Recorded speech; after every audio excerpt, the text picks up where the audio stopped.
Hello, my name is Danielle Anderson and I'm the Wellness Specialist for Deer Valley Unified School District. In this presentation, I'm going to discuss the principles of intuitive eating. This presentation is based on the book Intuitive Eating, A Revolutionary Program That Works by Eveline Tribole and Elise Resch, two registered dietitians. This is a great book with so much useful information. If you've recently heard of this concept of intuitive eating, this is definitely the place to start.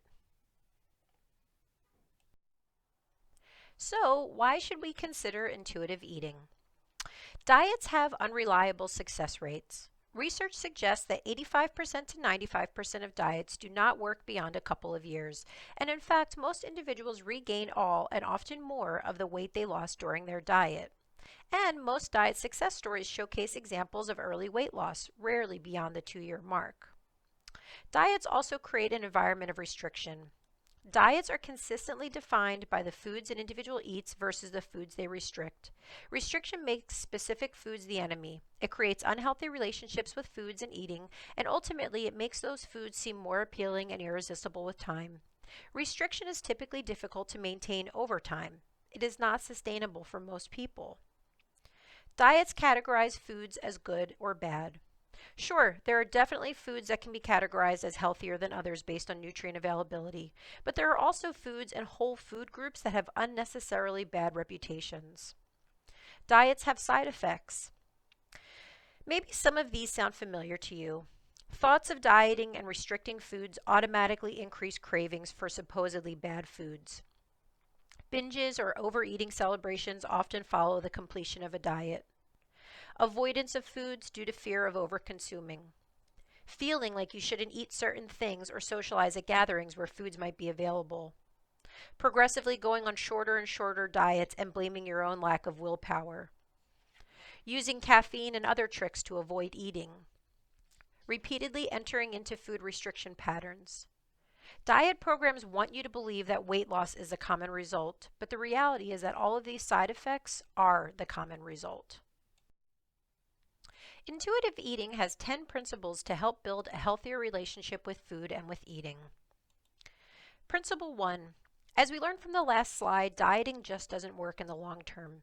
Any program offering quick weight loss results will most likely mean weight gain will follow. Most programs expect your continual need for guidance as you yo-yo back and forth between your goal weight and your current weight. Keep in mind that diet programs are not designed for health. They are designed to make money. Principle 2. Hunger doesn't follow a clock. Cues let us know it is time to eat because our bodies require the calories and nutrients to function day to day. When we purposely eat infrequently or insufficiently, our bodies respond as though they are in starvation mode. This can make the body crave calorically dense foods and foods that have easily accessible sugars for energy. Eating on a schedule and forcing eating scenarios is the opposite of eating intuitively. Principle 3. Constantly telling yourself to avoid certain foods automatically creates an internal struggle and encourages feelings of deprivation that most often lead to more intense craving. Eating intuitively is about finding peace with food and with eating.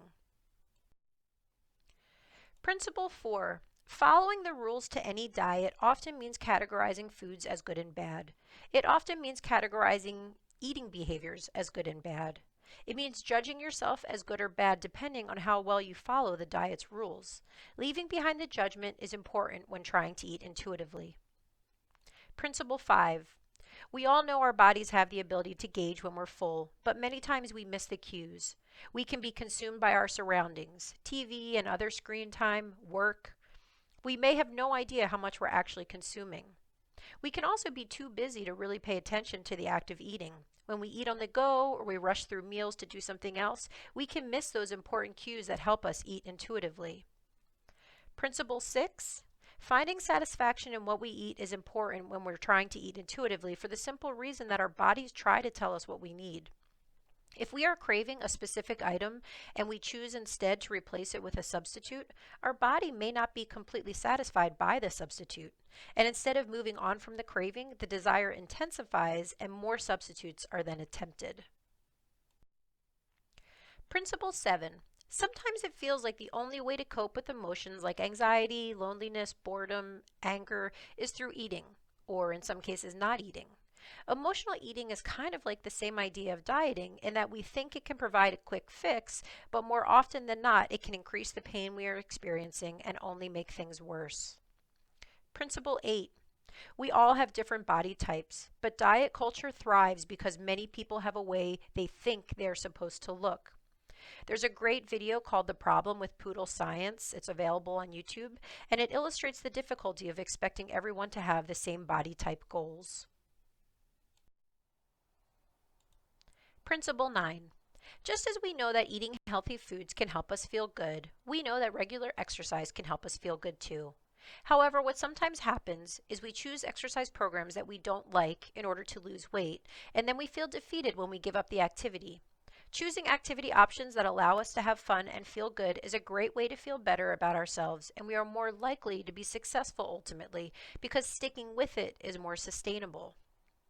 Principle 10. Intuitive eating is a learning experience. It takes time to adjust to new behaviors, especially if you've been battling with diet culture for your whole life leading up to trying this idea. And although eating healthy and being active are always good goals, snacking occasionally or having fun on vacation or gaining weight or working through an injury or any other thing isn't always bad.